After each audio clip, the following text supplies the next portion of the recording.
안녕하세요. 게임 캔버스 구본입니다. 이번에는 사업 PM 지망생 분들에게 궁금한 점을 해소해 드리자고 이제 닉리님을 모셨습니다. 간단하게 자기소개 부탁드리겠습니다. 네, 저 사업기획 및 사업 PM 강의를 담당하고 있는 닉이라고 합니다. 반갑습니다. 네, 많은 분들이 질문을 해주셨는데 첫 번째 질문부터 바로 가보겠습니다. 먼저 게임 사업부가 하는 일은 무엇일까요? 라고 이제 정의를 해주셨으면 좋겠는데 게임 사업부는 구체적으로 어떤 일을 하는 걸까요? 이 부분은 그냥 간단하게만 설명드리면 일단은 돈을 최대한 벌게끔 하는 부서고, 그리고 이제 사업이 전반적으로 굴러가기까지 모든 거에 관여해서 빵꾸나지 않게 잘 이끌어 나가는 게 사업부서의 그냥 메인 롤이라고 보시면 됩니다. 그 중에서 사업 PM은 그 프로젝트 매니저다 보니까 프로젝트가 진행되는 모든 부분에 있어서 다 꼼꼼하게 챙겨주는 그런 역할을 한다고 보시면 돼요. 그러면 이제 질문지에는 없었는데 구체적으로 이제 어떤 툴들을 가지고 업무를 진행하게 될까요? 근데 툴이라는 게 이게 전부 다 회사마다 케바케예요. 어떤 회사는 트렐로 쓰기도 하고 레드마인 쓰는 데도 있고 아예 안 쓰는 데도 있어요. 그냥 구글 닥스나 그냥 그것만 쓰는 경우도 있어요. 그러니까 이제 아무래도 문서로 이야기하는 부분이 대부분 그렇게 되고, 일정 관리나 이런 거 구글 캘린더만으로 진행하는 회사도 있거든요. 그러니까 그런 부분에 대해서는 많이 알면 좋기는 한데 그렇게 모르더라도 문제는 없는 그렇게 생각하시면 될 것 같아요. 네, 그럼 다음 질문으로 가보겠습니다. 사업 PM이랑 개발 PM이 헷갈리시는 분들이 많은데 어떤 차이점이 있는지 한번 말씀해 주실까요? 그 사업 쪽 같은 경우에는 사업이 진행되는 부분에 대한, 그러니까 이제 마케팅도 있고 사업이 직접적으로 진행하는 사업 기획 쪽, QA, 운영 이런 부분들에 대해 관리한다고 생각하시면 되고, 개발 관리는 100% 거의 개발에 집중된 상태에서 그 개발 일정을 관리한다고 생각하시면 돼요. 기획, 프로그래밍, 사운드나 아트까지 이런 전반적인 부분을 관리한다고 보시면 되는데, 여기서 조금 차이가 있는 게 개발 PM이 좀 규모가 작은 회사 같은 경우에 개발 PM이 없는 경우도 있어요. 그래서 그런 부분은 기획자가 대신하기도 하고 아니면 PD분이 그냥 직접적으로 하시기도 하는데, 사업 PM 같은 경우에는 일단은 퍼블리시 전문회사에서 사업 PM이 없는 경우는 없습니다. 무조건 사업 PM은 있고요. 네, 그래서 사업을 직접적으로 서비스하는 부분에 집중되어 있느냐 아니면은 개발 쪽에 집중되어 있느냐에 따라서 두 가지 포지션이 다른다고 보시면 됩니다. 그러면 이것도 조금 추상적인 질문이라서 답변하기 난해할 수가 있을 것 같은데, 사업 PM으로 들어가려면 뭐부터 해야 될까? 어떻게 진행될까요? 잘하면 됩니다. 뭐든지 잘하면 되고요. 이 부분이 정말 난해해요. 왜냐면 사업 PM이라는 포지션 자체가 제가 강의할 때 항상 이제 맨 처음에 첫 강의 설명회부터 이제 설명을 드리는데, 애매모호한 포지션으로 시작을 했거든요. 사업 PM이라는 포지션이. 그래서 필요성에 대해서 있고 없고 진행을 하다가 어느 순간 이제 사업 PM이라는 포지션이 생겨나기 시작했어요. 왜 그런지를 좀 보다 보니, 서비스를 진행할 때 상당히 많은 부분들의 업무가 생겨났잖아요. 상당히 많은 부분의 업무가 생겨나기 때문에 그것들을 관리하기 위해서 사업 PM이라는 포지션이 점점 더 구체화된 거고, 그러다 보니까 사업 PM이 무슨 일을 하는지에 대한 부분, 일단 프로젝트 관리라고는 얘기를 하는데 무슨 역할을 하는지 어떤 거를 먼저 배우기 시작해야 되는지가 너무 넓은 거예요. 그래서 아까 다른 질문도 보다 보니 제너럴리스트 쪽 거의 가까운 이런 저변이 높긴 넓은데 어떻게 되느냐 이런 질문도 있더라고요. 그래서 이 부분에 대한 거는 딱히 진짜 짧은 시간에 어떻게 설명드리기는 애매한 상황이고, 그래서 일단은 들어가려면 뭐부터 해야 되느냐라고 하게 되면은 저는 가장 중요하게 생각하는 거는 사업 PM도 일단 기본적으로 제품을 판매하는 그런 포지션이라고 생각을 하기 때문에 오히려 전반적인 이제 게임 분석부터 시작을 해서 게임 분석 능력, 그리고 논리화를 갖추는 부분, 그 다음에 객관적으로 이야기할 수 있는 부분, 이런 부분이 훨씬 중요하다고 생각을 해요. 그런 부분에 대한 거를 많이 연습하시고, 특히 분석 같은 거 진행을 할 때 주관적인 생각이 아닌 객관적인 생각, 이런 부분을 좀 집중하셨으면 좋겠습니다.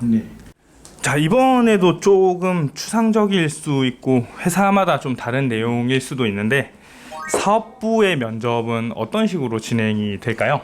사업부의 면접 부분도 좀 진짜 모호하긴 한데 어차피 지금 대부분의 면접이랑 비슷해요. 사업부 쪽에서 이제 집중적으로 좀 본다 그러면은 아까 전에 말씀드렸던 그 객관적이나 논리적인 부분이 훨씬 많아요.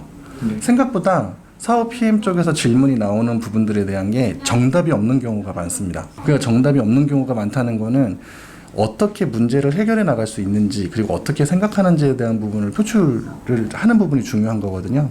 그러다 보니 제일 중요한 거는 논리적이라는 부분이라던가 얼마나 근거를 쌓고 이야기를 할 수 있는지, 이런 부분들이 큰 거죠. 정말 그런 부분에 있어서 기획자랑 사업부랑 비슷한 것 같아요. 논리적으로 잘 설명을 해야 되고 객관적으로 본인의 생각을 잘 정리해서 전달하는 능력은 일맥상통하는 것 같습니다. 네, 이번에도 참 재밌는 질문인데요. 사업부의 연봉이 높아지려고 하면 어떻게 해야 될까요? 일단은요, 신입이면은 다 필요 없고 큰 회사 가시면 됩니다. 네. 네, 이게 제일 중요하고요. 경력자는 아무래도 프로젝트 성공이 제일 크죠. 프로젝트 성공을 해서 성공적인 커리어를 얼마나 쌓았느냐, 네. 거기에 얼마나 관여를 했느냐, 이런 부분이 아무래도 제일 클 수밖에 없습니다. 그래서 제가 저 이번에 1기 수강 이제 마치면서 1기분 한 분 이제 입사를 하셨거든요. 그분 같은 경우에도 제일 먼저 제가 입사 전략을 짜드렸던 게 큰 회사부터 다 진행을 하고 큰 회사와 이제 중견 회사 위주로 먼저 넣었거든요.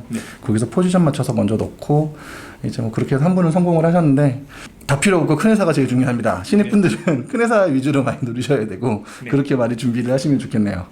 그러면 사업부 분들 중에서 이제 연차가 쌓이면서 뭔가 연봉이 안 오르거나 그런 부분에서 고민이 있으신 분들도 있을 텐데 사업 PM분이 연봉이 이제 구체적으로 오르려고 하면 회사에 어떤 퍼포먼스를 보여주는 게 좋을까요? 그 질문 자체가 아까 거랑 좀 되게 비슷한 부분인데 까놓고 얘기하면 프로젝트가 하나 진행돼 가지고 프로젝트가 성공적으로 나오기까지 사업부가 합류해서 진행하면 1년 정도 이상 걸릴 수도 있어요. 그 부분에서 이제 프로젝트가 성공을 하면 좋은 거고 성공을 하지 않았더라도 그 부분에 대한 걸 어떻게 개선시켰는지 이런 부분이 크거든요. 그리고 그거 이외에 매출을 많이 끌어올린다고 했을 때 그 매출을 끌어올릴 수 있는 전략, 예를 들어서 이벤트나 이런 부분들을 잘 짜서 한다고 했을 때 운영팀과 협업을 통해서 어떻게 진행을 했는지 그게 아니고 뭐 이제 BM이나 이런 부분들을 개선을 기존에 BM이 있었을 테니까 그런 부분들을 잘 개선을 해서 하는지 뭐 이러한 것들이 몇 가지가 다 있을 거예요. 그런 전반적인 부분이 프로젝트에 얼마나 긍정적인 영향을 끼쳤는가가 큰 거죠. 그래서 런칭 전이라면 프로젝트를 성공적으로 이끌어 나가기 위해서 일정 안 밀리고 잘 끌고 가는 게 중요한 거고 그게 아니고 이제 런칭 이후에 진행되는 부분이다라고 하게 되면 아무래도 매출이 많이 영향이 있을 수밖에 없으니까 매출 부분에 대해서 얼마나 영향을 주었는지와 그거 이외에 나머지 얼마나 꼼꼼하게 진행을 하면서 문제없이 끌고 갈 수 있느냐 이런 부분이 큰 거죠. 유관부서라고 해서 조금 많이들 헷갈리셔 하시는 분들이 많은데 마케팅이랑 홍보, 사업부랑 어떻게 구분하나요? 일단은 사업 부서 내에 다 들어가 있는 거고요. 사업 부서에 들어 있고 거기에 이제 뭐 사업팀도 있고 마케팅 팀도 있고 홍보팀도 있고 다 이렇게 갈려져 있다고 보시면 되면 아까 사업팀은 제가 말씀드렸듯이 전반적으로 사업이 굴러가는 데 있어가지고 필요한 모든 부분을 하면서 매출 부분 개선할 수 있는 부분이라던가 나머지 것들 전부 다 관리를 해주는 역할이고요. 마케팅은 돈을 직접적으로 쓰는 부서예요. 왜냐? 유저를 끌어모아야 되잖아요. 그러니까 UA를 진행을 하는 건데 그러니까 유저를 직접적으로 모객하는 역할을 하는 게 마케팅 쪽이고 그리고 홍보팀 같은 경우에는 이제 지금 유저가 아닌 대외적으로 전반적으로 이제 회사의 이미지라던가 제품의 이미지들을 잡부려가지고 회사 자체의 긍정적인 역할을 하는 게 홍보팀이거든요. 그러니까 주로 홍보팀이 하는 역할 중에 많은 게 기자 접대 쪽이에요. 기자 응대 및 그러니까 기사 릴리즈 시키고 새로운 기사 나오게끔 하면 안 되면 이제 부정적일 경우에는 부정적인 기사 최소한 막고 이거 하는 일이 홍보팀인 거고요. 그러니까 포지션들이 전부 다 달라요. 물론 작은 회사로 가면 갈수록 사업팀에 있는 사업 PM이 그 역할을 다 할 수도 있는 경우가 있습니다. 그러니까 좀 그 부분은 고려를 하셔서 신입분들이 물론 가서 하게 되면 굉장히 좀 고생을 많이들 하세요. 그러니까 가능하면 그런 부분은 추천드리지는 않고 큰 회사를 가시라는 이유가 뭐 연봉 때문도 있겠지만 전문적으로 업무를 키울 수 있는 그런 역할이 좀 많이 있기 때문에 그렇게 되고 있습니다. 그래서 마케팅 쪽 뭐 좀만 더 설명드리면 제가 유저를 직접적으로 모으는 역할이라고 했는데 그만큼 돈을 써서 유저를 모으게 되는 거거든요.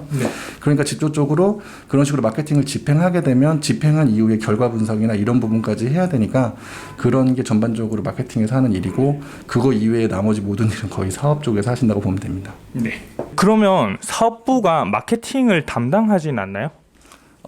담당하죠. 담당하는 경우가 있는데 아까도 말씀드렸다시피 마케팅 쪽에서도 하는 일이 굉장히 많아요. 조금만 더 구체적으로 설명드리면 일단은 마케팅은 유저를 직접적으로 모으는 역할을 해야 되기 때문에 크리에이티브적인 영역이 훨씬 많거든요. 어떤 식으로 어필하는 게 효과적일지 막 이런 부분들 고민을 굉장히 많이 하세요. 그리고 그거를 마케팅 소재를 만들기도 하고 그 역할들이 굉장히 크단 말입니다. 그러니까 사업부와 마케팅을 같이 한다는 거는 사실상 무조건 철야를 해가면서 다 일을 하겠다는 생각이 아닌 이상은 불가능하죠. 그래서 작은 회사에서 진행을 할 때도 좀 같이 겸업을 하는 경우가 있는데 그 부분에 대한 게 대부분 마케팅 대행사 쪽 협업을 통해서 해결하는 경우가 많아요. 그러니까 하기는 하지만 굉장히 좀 국한적일 수밖에 없다. 만약에 마케팅 대행사나 그런 협업업체가 없으면 정말 많이 힘들 수밖에 없는 그런 부분들이 있죠. 그러니까 하기는 합니다. 제가 강의를 할 때도 그래서 마케팅 쪽에 대한 부분도 일부는 해요. 기본적인 UA라던가 이런 거 알려드리긴 하는데 네. 항상 추천하진 않는다. 네. 마케팅 전문가에게 맡겨라 라고 말씀을 드리죠. 정말 그 여러 번 인터뷰를 해도 이런 부분에 있어서는 일맥상통한 것 같은데요. 작은 회사에서는 룰이 다양하고 큰 회사에서는 룰이 조금 적은 대신에 전문성을 더 띌 수가 있다. 네. 자, 또 이번에 위험한 질문이 나왔습니다. 사업부로 취업하기 위해서 가장 좋은 대학교와 가장 유리한 학과가 무엇일지 한번 말씀해 주세요. 일단은 학과부터 말씀드리면 학과는 딱히 없어요. 학과는 특별히 뭐 어떤 거가 더 유세하다 이런 거는 사실상 없다고 보시면 되는데 학교는 말씀드릴 수 있어요. 네, 학교는 스카이. 무조건 스카이입니다. 뭐 똑같아요. 큰 회사일수록 학벌 많이 따지고요. 네. 그리고 이제 뭐 이미 알려졌다시피 이제 뭐 큰 대기업 같은 경우에 각 학교 돌아다니면서 설명회 할 때도 다 큰 학교들 위주로 가잖아요. 좋은 학교들. 네, 그러니까 그런 부분은 어쩔 수 없죠. 그러니까 공부를 일단 열심히 하셨기를 바라며 그게 아니면은 네, 조금 뭐 어려울 수도 있고 좀 그래요. 아무래도 공채를 하면 제일 먼저 진행을 하는 게 학력 보고 가르기도 많이 하거든요. 네. 그러니까 그건 어쩔 수 없는 내용이고 그거 이외에는 학교는 좋으면 좋을수록 긍정적일 수밖에 없습니다. 그리고 학과는 제가 좀 이제 보충을 조금 해드리면 학과가 큰 상관은 없지만 좀 그나마 긍정적인 부분은 경영학과랑 통계 쪽은 좀 도움이 많이 돼요. 통계 쪽은 다 아시다시피 분석을 해야 되니까 저희가 분석을 하고 지표 분석 쪽이 특히 통계 쪽에 영향을 많이 받거든요. 뭐 LTV라든가 로아스라든가 뭐 그런 거 전반적으로 분석을 할 때 왜 그랬는지에 대한 게 통계 쪽이 영향이 많이 있어요. 그래서 아무래도 조금 더 긍정적일 수밖에 없고 경영학과에 대한 부분은 기본적으로 사업 PM이 사업 기획을 하는 역할을 하기 때문에 아무래도 경영학과에서 기본적으로 하는 사업 기획 능력이 도움은 많이 되죠. 그래서 아무래도 포트폴리오 맨 처음에 진행을 했을 때 사업 기획을 한다면 수화부터 해서 STP나 이런 전반적인 것들이 들어가 있는 포트폴리오가 훨씬 더 사업 기획 쪽은 보기가 좋아요. 네. 그렇기 때문에 경영학과가 조금 도움이 되긴 합니다. 그런데 포트폴리오 보면 다 나오기 때문에 네. 네, 일단은 그렇게 정리를 할게요. 네. 네, 오해의 소지가 있을까봐 이제 저도 말씀을 좀 드리자면 저도 이제 학벌에 대한 비슷한 영상을 찍었잖아요. 근데 이제 학벌이 부족하신 분들은 접근을 학벌보다 더 괜찮은 경쟁력을 갖추기 위해서 노력을 해야 되지 본인이 뭐 다시 재수를 해야 된다거나 그런 솔루션을 얘기하는 건 아니에요. 그래서 아까 말씀드렸듯이 포트폴리오를 보면 대부분 각이 나와요. 네. 그러니까 포트폴리오 부분 잘 만드는 게 중요하고 사업 PM 쪽으로 만약에 지원을 하신다면은 사업 기획 쪽을 안 해보셨으면은 사업 기획 쪽에 관련된 문서를 만드실 수는 당연히 없겠죠. 네. 그러니까 분석이라든가 이런 부분에 더 집중을 하는 거고 그런 부분에 포트폴리오가 훨씬 더 영향은 많아요. 그 아까 지금 질문이 그러니까 왜 학교랑 학과를 물어봤냐고 학교랑 학과를 물어보니까 그런 거 아니에요 이게. 그러면 여기서 아까 경영학 쪽에서 제가 좀 더 질문이 생겼는데 네. 포지셔닝이나 수합 분석이나 이런 것들이 이제 경영학을 본인이 이제 전문적으로 학교를 나오지 않더라도 그런 통계나 경영학적인 지식을 갖추려고 하면 어떤 준비를 하는 게 좋을까요? 자, 제 강의를 들으십시오. 제 강의를 들으시면 제가 다 알려드립니다.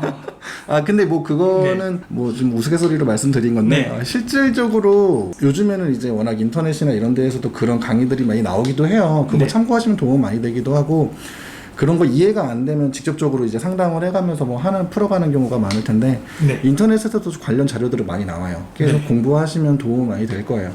그리고 우선적으로는 그것까지 먼저 간다고 생각하지 마시고 우선적으로 제품이 무엇인지가 중요하다 보니 게임 분석이라도 잘하시면 굉장히 도움이 많이 됩니다. 그게 저 훨씬 커요. 네. 그거부터 하시고 그 다음 건 순차적으로 가시는 게 좋습니다.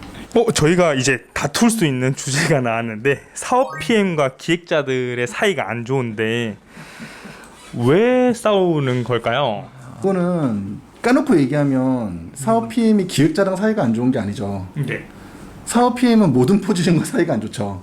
그런가요? 네, 그렇습니다. 이거 절대 기획자랑 사이가 안 좋은 거는 절대 아니고요. 왜냐하면 사업 PM 쪽은 이제 모든 부분이 이제 관리를 한다는 게 첫 번째가 일정이잖아요. 네. 그러니까 일정에 대해서 트러블이 생길 수가 있고 그런 부분이 훨씬 많기 때문에 고래서 그러는 거고 그게 아니면 나머지 부분은 이제 기획자랑 얘기를 하면 많이 싸우는 게 컨텐츠에 대한 부분 뭐 이런 것도 이거 개선했으면 좋겠다 이런 부분에 대한 건데 이거는 어느 게 정답일 수가 없는 상황이 훨씬 많아요. 계속 토론을 하면서 하는 건데 그게 이제 감정까지 안 좋아지는 상황이 있을 수 있으니 그게 그런 얘기가 나오는 것 같아요.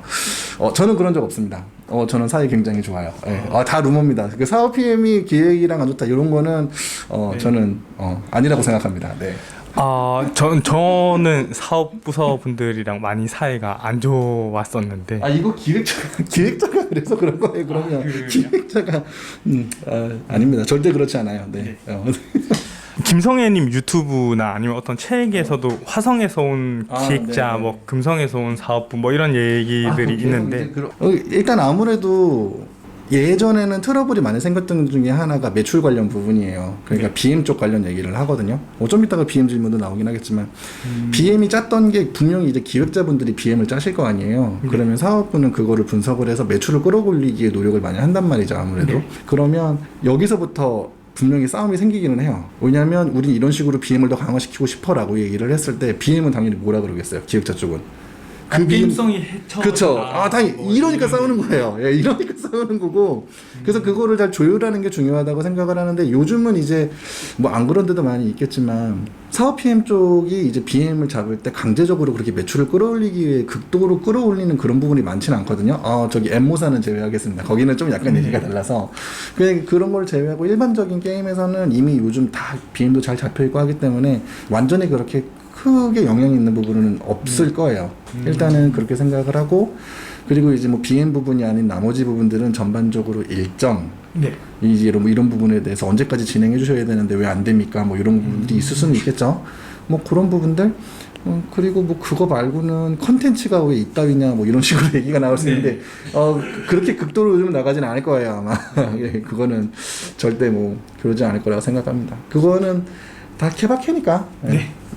네, 그럼 이것으로 컨텐츠를 마치겠습니다. 다음 컨텐츠에서 뵙겠습니다. 감사합니다. 네, 감사합니다.